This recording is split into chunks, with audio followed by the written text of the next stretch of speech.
Hundreds of hunters descend on the Sunshine State to catch and kill as many Burmese pythons as possible. In 1992, a hurricane destroyed a reptile facility in Florida and unleashed a monster no one saw coming. Decades later, raccoons have vanished by 99%. Bobcats have gone silent. Something is hunting the hunters of the Everglades, and it's not what you'd expect. But the real horror isn't even the giant snake everyone's talking about. It's something invisible, spreading through the water, the frogs, the very air these creatures breathe. The silent invasion. There was a time when the Florida Everglades pulsed with life. Raccoons rustled through the underbrush at night. Opossums waddled along muddy trails. Bobcats moved silently through the sawgrass, and the calls of countless birds echoed across the wetlands. Today, much of that has gone eerily quiet. Walk through parts of the Everglades now, and you might not see a single raccoon for miles. The reason is a snake, and it started, of all things, with a hurricane. In 1992, Hurricane Andrew tore through South Florida with devastating force. Among the buildings it destroyed was a reptile breeding facility, and in the chaos, an unknown number of captive Burmese pythons escaped into the wild. Combined with exotic pet owners releasing pythons they could no longer care for, a small population of these massive snakes found themselves in a landscape with abundant prey, few natural predators, and a climate remarkably similar to their native Southeast Asia. It was, in every sense, a perfect storm.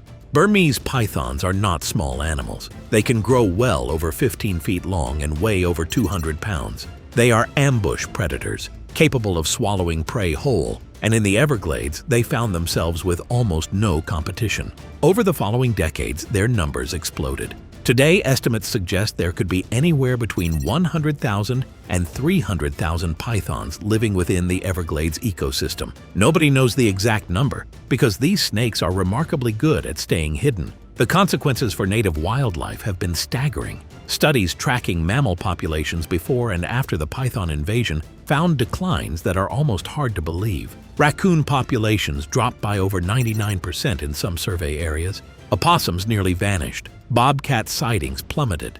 Rabbits and foxes, once common, became exceedingly rare. These weren't gradual declines either. They represent the near-total collapse of an entire tier of the Everglades food web. Animals that had evolved and adapted to this ecosystem over thousands of years, wiped out in the span of a few decades by a predator nature never designed them to handle. This matters far beyond the loss of individual species. The Everglades is not just a scenic wetland. It's one of the most important ecosystems in North America. It filters water for millions of people, buffers the region from storms and flooding, and supports fisheries and tourism worth billions of dollars. When the mammal populations that once controlled insect numbers, dispersed seeds, and supported the broader food chain disappear, the ripple effects spread through the entire system. But the python invasion turned out to be only half the story. Researchers investigating the health of native snake populations discovered something they didn't expect: a parasite. It's called the snake lungworm, and its scientific name is Rhyliatiella orientalis. The pythons had been carrying it all along, likely since their arrival from Southeast Asia.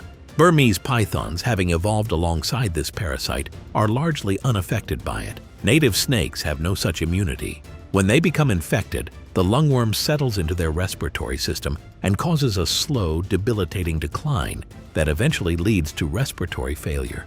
What makes this discovery even more alarming is how the parasite spreads. It doesn't require direct contact with a python. Instead, it moves through intermediate hosts, cockroaches and frogs that are eaten by native snakes as part of their normal diet. This means the lungworm has essentially hijacked the existing food web of the Everglades to spread itself far beyond the python population that originally introduced it.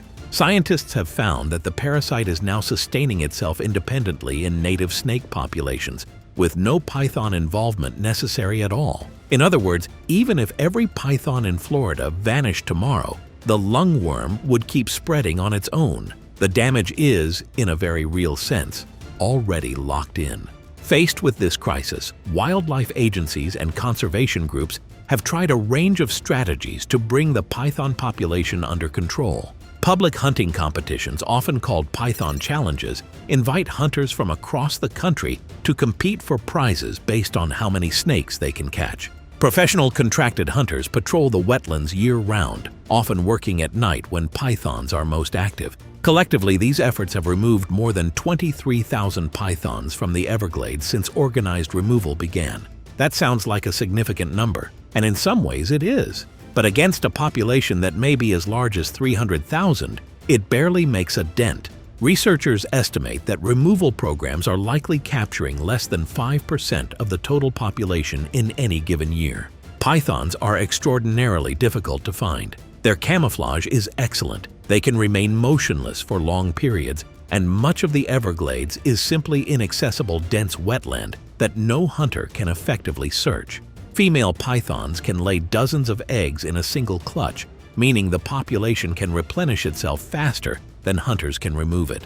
To improve their odds, researchers have turned to more sophisticated tracking technology. One of the more effective techniques is known as the Judas snake method. Researchers capture male pythons, fit them with GPS transmitters, and then release them back into the wild. Because male pythons instinctively seek out females during breeding season, they effectively lead researchers straight to breeding aggregations, locations where multiple pythons, including egg-laying females, can be removed at once. It's a clever exploitation of the snake's own biology, turning one of the invaders into a tool against the population.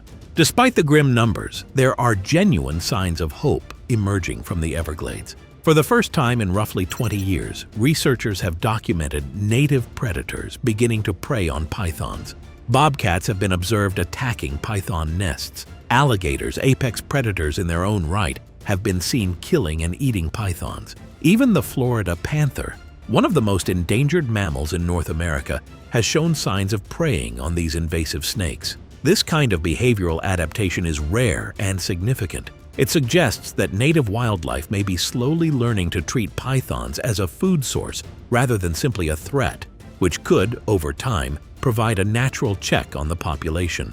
Perhaps the most promising development, however, involves another snake entirely. The eastern indigo snake is a large, non-venomous native species that was once common throughout Florida before habitat loss and other pressures drove it to the brink of extinction. Indigo snakes have a remarkable trait. They are immune to the venom of pit vipers and are known to prey on other snakes, including young pythons. For years, the species was considered functionally extinct in much of its former range. But through dedicated captive breeding and habitat restoration programs, eastern indigo snakes have been reintroduced into the wild, and recently, conservationists confirmed something they had been hoping for: indigo snakes reproducing successfully on their own in the wild. If their population can grow, they could become a meaningful natural predator of juvenile pythons, helping to suppress the next generation before it matures into a breeding adult. Still, uncertainty clouds this potential success story. Nobody yet knows whether eastern indigo snakes are vulnerable to the same lungworm parasite that is devastating other native snake species. If they are susceptible, the very parasite introduced by the python could end up undermining the recovery of one of the python's most promising natural enemies. The Everglades today stands at the center of a battle fought on two fronts simultaneously: an invasive predator dismantling the mammal population from above, and a parasite spreading silently through the reptile population from below.